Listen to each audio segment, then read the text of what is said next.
말씀 앞에서 경외함으로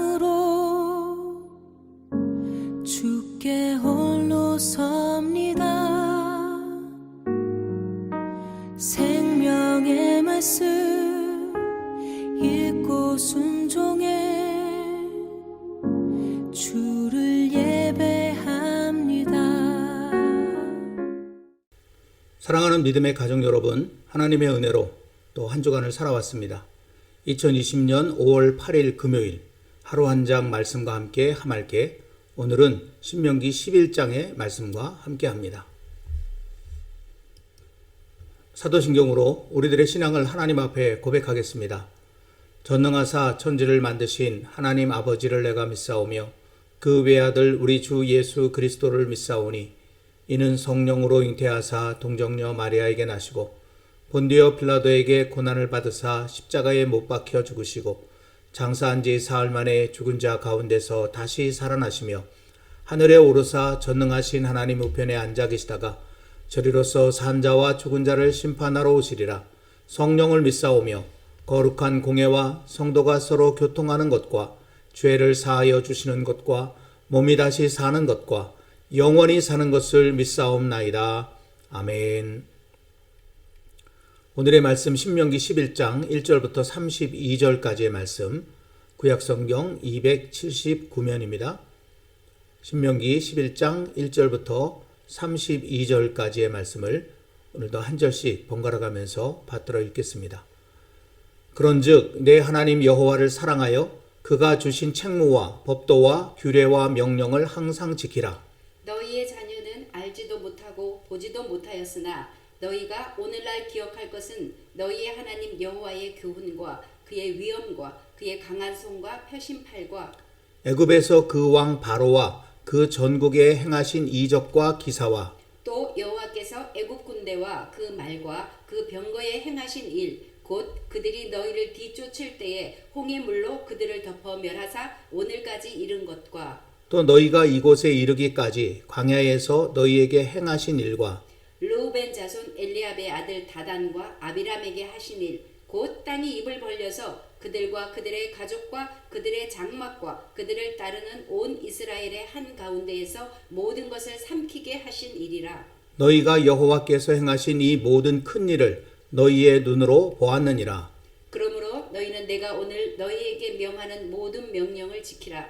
그리하면 너희가 강성할 것이요 너희가 건너가 차지할 땅에 들어가서 그것을 차지할 것이며 또 여호와께서 너희의 조상들에게 맹세하여 그들과 그들의 후손에게 주리라고 하신 땅 곧 젖과 꿀이 흐르는 땅에서 너희의 날이 장구하리라.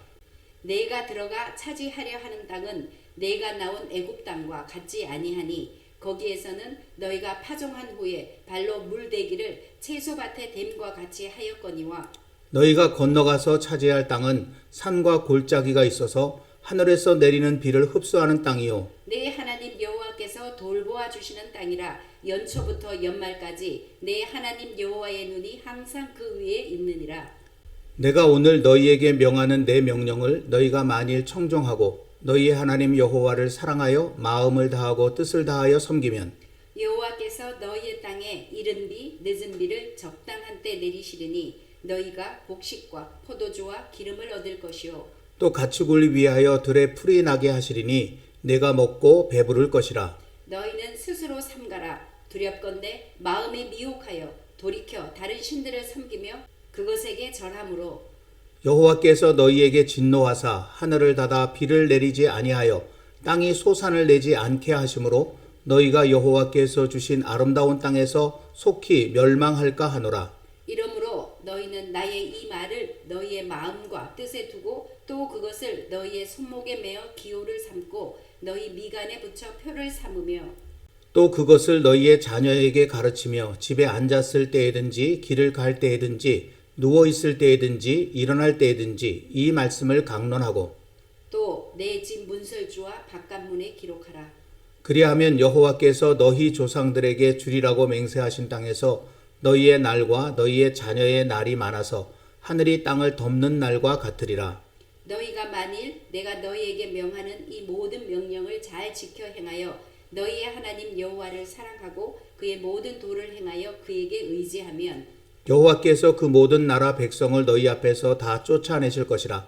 너희가 너희보다 강대한 나라들을 차지할 것인즉 너희의 발바닥으로 밟는 곳은 다 너희의 소유가 되리니 너희의 경계는 곧 광야에서부터 레바논까지와 유브라데 강에서부터 서해까지라. 너희의 하나님 여호와께서 너희에게 말씀하신 대로 너희가 밟는 모든 땅 사람들에게 너희를 두려워하고 무서워하게 하시리니 너희를 능히 당할 사람이 없으리라. 내가 오늘 복과 저주를 너희 앞에 두나니 너희가 만일 내가 오늘 너희에게 명하는 너희의 하나님 여호와의 명령을 들으면 복이 될 것이요 너희가 만일 내가 오늘 너희에게 명령하는 도에서 돌이켜 떠나 너희의 하나님 여호와의 명령을 듣지 아니하고 본래 알지 못하던 다른 신들을 따르면 저주를 받으리라. 네 하나님 여호와께서 네가 가서 차지할 땅으로 너를 인도하여 들이실 때에 너는 그리심산에서 축복을 선포하고 에발산에서 저주를 선포하라. 이 두 산은 요단강 저쪽 곧 해지는 쪽으로 가는 길 뒤 길갈 맞은편 모래 상수리 나무 곁에 아라바에 거주하는 가나안 족속의 땅에 있지 아니하냐. 너희가 요단을 건너 너희의 하나님 여호와께서 너희에게 주시는 땅에 들어가서 그 땅을 차지하려 하나니 반드시 그것을 차지하여 거기 거주할지라. 내가 오늘 너희 앞에 베푸는 모든 규례와 법도를 너희는 지켜 행할지니라. 아멘. 지금 우리는 모압 평지에서 이스라엘 자손들에게 행한 모세의 마지막 가르침을 담고 있는 신명기의 말씀을 하루 한 장씩 계속 묵상하고 있습니다. 아니 엄밀한 의미에서는 모세를 통한 하나님의 가르침이라고 해야 맞겠죠. 이 말씀에는 가나안 땅이 이스라엘 자손들에게 그야말로 약속의 땅이 되기 위해서 반드시 알아야 할 것, 반드시 믿어야 할 것, 그리고 결단하고 약속해야 할 것이 무엇인지 잘 나타내주고 있습니다. 오늘 말씀도 그렇습니다. 여러분, 가나안은 그 자체가 결코 아름다운 땅이 아닙니다. 어떤 분들은 이런 지도를 보여주면서 가나안 땅이 비옥한 초승달 지역에 속한 아름다운 땅이라고 그렇게 설명하기도 합니다.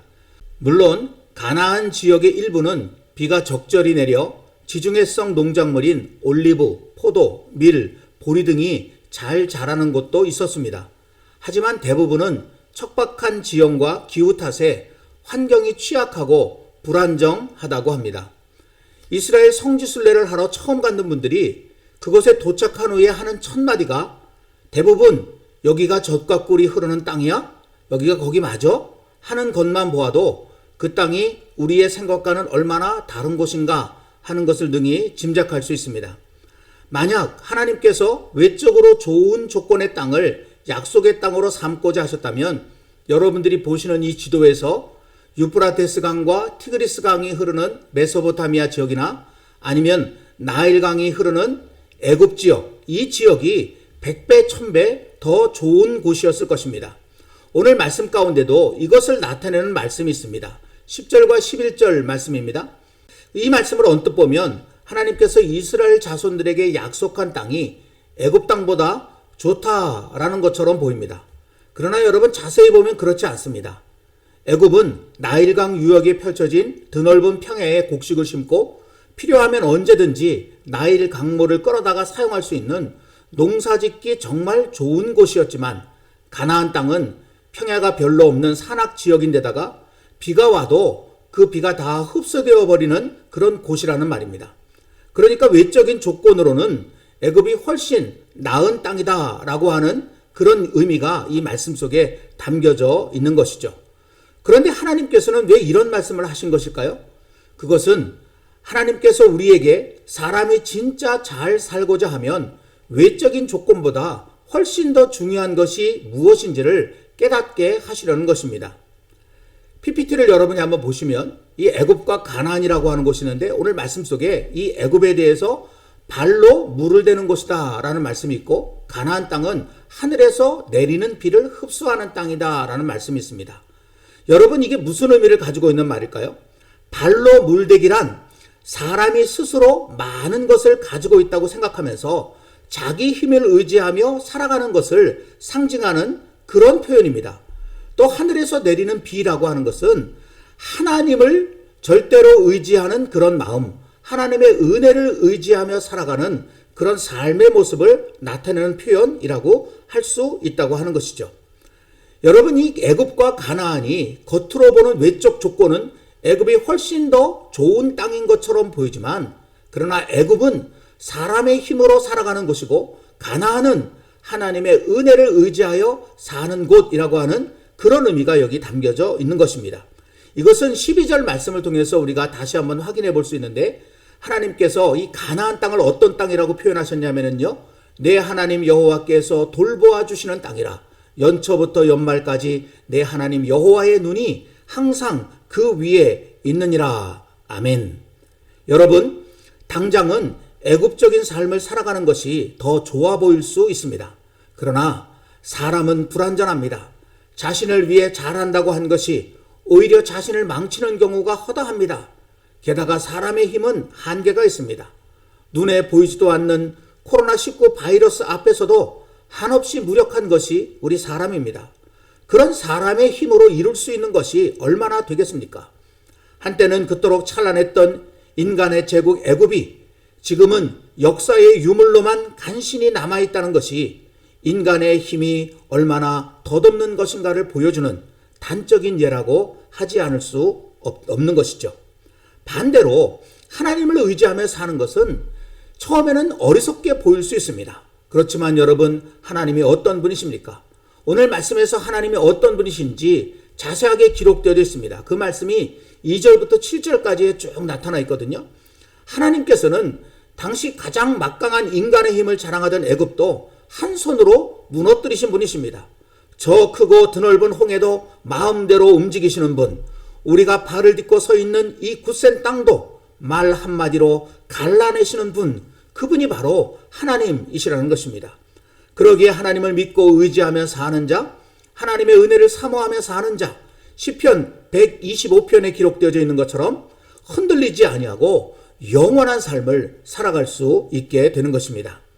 한편 하나님께서는 오늘의 말씀을 통해 이스라엘 자손이, 그리고 오늘 우리가 이 땅에서 행복을 누리며 잘 살려면 꼭 기억해야 할 것 한 가지를 더 말씀해 주십니다.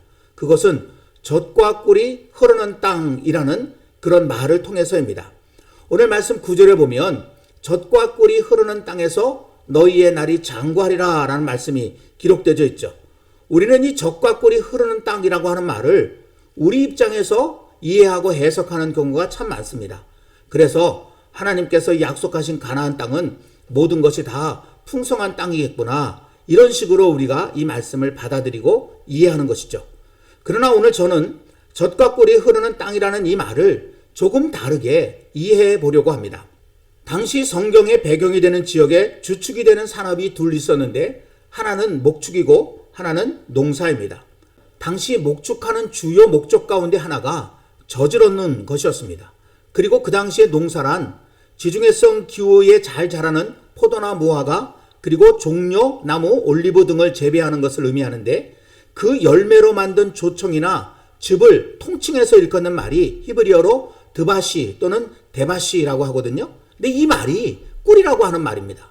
그래서 이 포도나 무화과, 올리브, 종려나무의 열매를 가지고 포도주를 만들거나 아니면 달콤한 어떤 즙을 만들거나 이 모든 것들을 일컫는 말이 바로 꿀이라고 하는 것입니다. 그래서 농사를 통해서 결국은 꿀을 얻는다라고 하는 뜻이죠. 그래서 젖과 꿀이 흐르는 땅이라고 하는 말을 하나님께서 하신 것은 목축하기에 좋은 땅, 농사 짓기에 좋은 땅이라고 하는 그런 의미를 가지고 있다고 하는 것입니다. 여러분, 우리는 이것을 오늘 말씀 6절에도 등장하는 다단과 아비람의 반역 사건이 자세히 기록되어져 있는 민수기 16장의 말씀을 통해서도 확인해 볼 수 있습니다.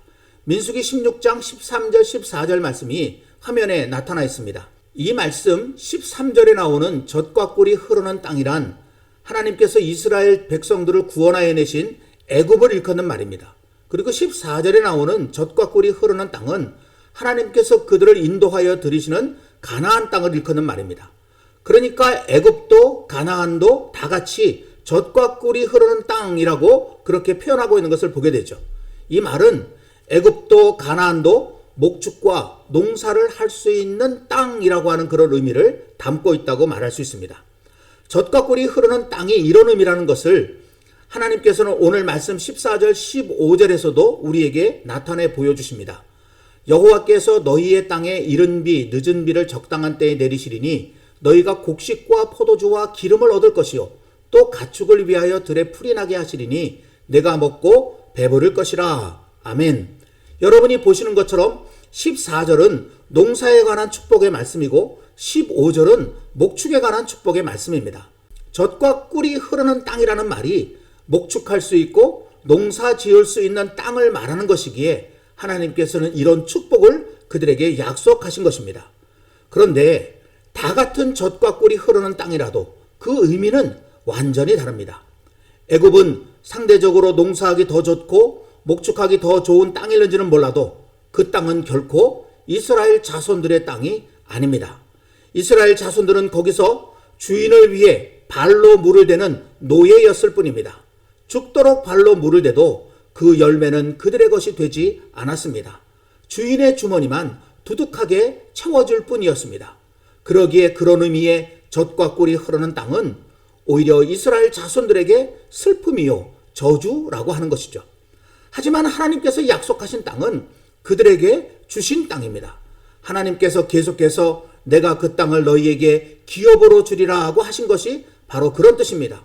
오늘 말씀만 보아도 그것이 분명히 나타나 있습니다. 대표적으로 9절과 24절 말씀을 보시면 그들과 그들의 후손에게 주리라고 하신 땅이라고 하는 말이 나오고요. 다 너희의 소유가 되리라 라는 말씀도 나타나 있는 것을 우리가 볼 수 있습니다. 더욱이 하나님께서는 이 땅을 위해 이른 비와 늦은 비를 적당히 내려주시고 그들의 가축을 위해 들에 풀이 나게 해주신다고 좀 전에 보았던 14절 15절 말씀에서 분명히 약속하고 계시는 것을 우리가 찾아볼 수 있게 되는 것이죠. 하나님께서 이 젖과 꿀이 흐르는 땅을 너희의 것이 되게 해주시겠다라고 하는 약속을 하셨다는 것을 우리는 이런 말씀들을 통해서 분명히 깨달을 수 있게 되는 것이죠. 아무리 젖과 꿀이 흐르는 땅이라도 그것이 남의 땅이고 나는 다른 사람을 위해서 거기서 일하고 있다면 그것은 축복이 아닙니다. 그러나 그 땅이 나의 땅이 돼서 내가 하는 노력만큼 그리고 내가 흘리는 땀만큼 그 모든 결과가 내가 누릴 수 있는 것이 된다면 그것이 우리에게 진정으로 축복이 될 수 있다는 사실을 오늘 이 말씀을 통해서 깨닫게 되는 것입니다. 사랑하는 성도 여러분, 우리는 바로 이것을 깨달아야 합니다. 이 세상은 애굽처럼 젖과 꿀이 흐르는 땅을 우리에게 보여주면서 우리를 유혹하고 있습니다. 그러나 그것은 결코 우리의 것이 되질 않습니다. 우리가 아무리 힘을 쓰고 애를 써봐야 남의 배만 배부르게 할 따름입니다. 그러나 하나님께서는 우리에게 모든 걸 주길 원하시는 분이십니다. 로마서 8장 32절 말씀입니다. 자기 아들을 아끼지 아니하시고 우리 모든 사람을 위하여 내주시니가 어찌 그 아들과 함께 모든 것을 우리에게 주시지 아니하시겠느냐. 아멘. 하나님께서는 이처럼 우리에게 모든 것을 주시려고 하시는 분이라고 하는 것이죠. 모세를 통해서 이 모든 말씀을 하신 하나님께서는 그 이후에 이스라엘 백성들에게 결단을 촉구하는 말씀을 주셨습니다. 오늘 말씀 26절부터 28절까지 말씀입니다. 내가 오늘 복과 저주를 너희 앞에 두나니 너희가 만일 내가 오늘 너희에게 명하는 너희의 하나님 여호와의 명령을 들으면 복이 될 것이요 너희가 만일 내가 오늘 너희에게 명령하는 도에서 돌이켜 떠나 너희의 하나님 여호와의 명령을 듣지 아니하고 본래 알지 못하던 다른 신도를 따르면 저주를 받으리라. 아멘. 이제 오늘 우리도 이 말씀 앞에서 결단해야 합니다. 아무리 애를 쓰고 힘을 써도 결코 내 것이 되지 않을 세상과 세상의 법칙을 따라 살 것인지 아니면 지금은 눈에 보이지 않아도 마침내 모든 것을 우리에게 주셔서 누리게 하실 하나님을 믿고 그 말씀을 따라 살 것인지 우리는 오늘 선택해야만 합니다. 오늘 우리의 이 선택이 우리의 영혼을 좌우하게 될 것입니다. 말씀 앞에서 참된 결단으로 하나님과 함께 나아가는 저와 여러분이 될 수 있기를 그리하여 모든 것을 차지하며 모든 것을 누리는 하나님의 진정한 축복받는 백성이여 자녀가 될 수 있기를 우리 주님의 이름으로 간절히 기원합니다. 오늘은 459장 누가 주를 따라 섬기려는가 함께 찬송하겠습니다.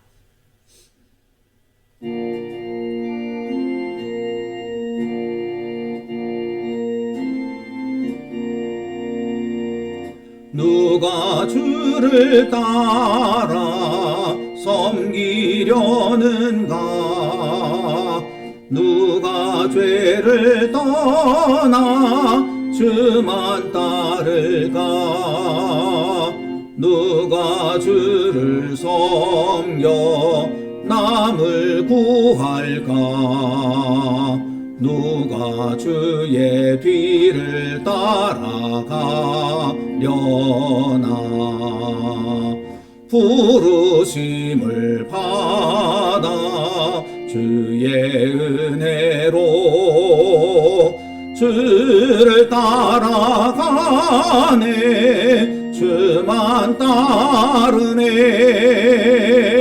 세상 영광 위에 따름 아니요 크신 사랑이네. 주만 따르고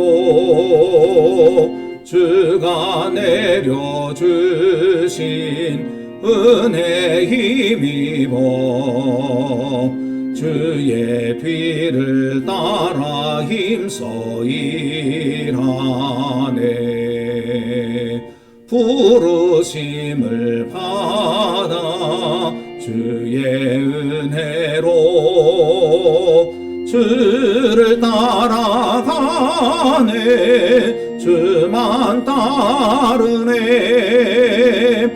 환난 핍박 많고 원수 강하나 주의 용사 더욱 힘이 강하니 누가 능히 이겨 넘어뜨리랴.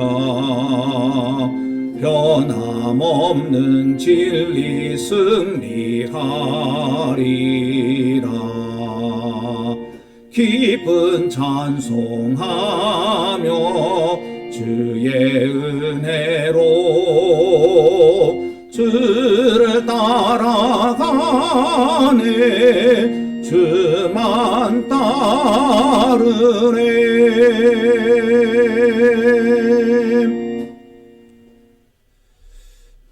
기도하겠습니다.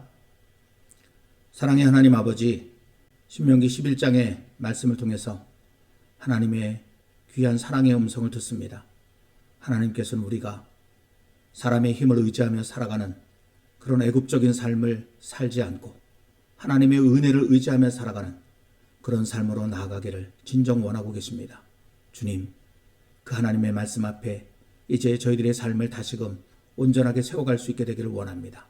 그리고 특별히 하나님께서는 우리에게 젖과 꿀이 흐르는 땅을 약속하셨는데 아버지, 그 땅이 남의 땅이 아니라 바로 내 땅으로 누리며 살도록 이끌어 가시는 분이심을 오늘 말씀을 통해서 또한 우리에게 보여주고 계십니다.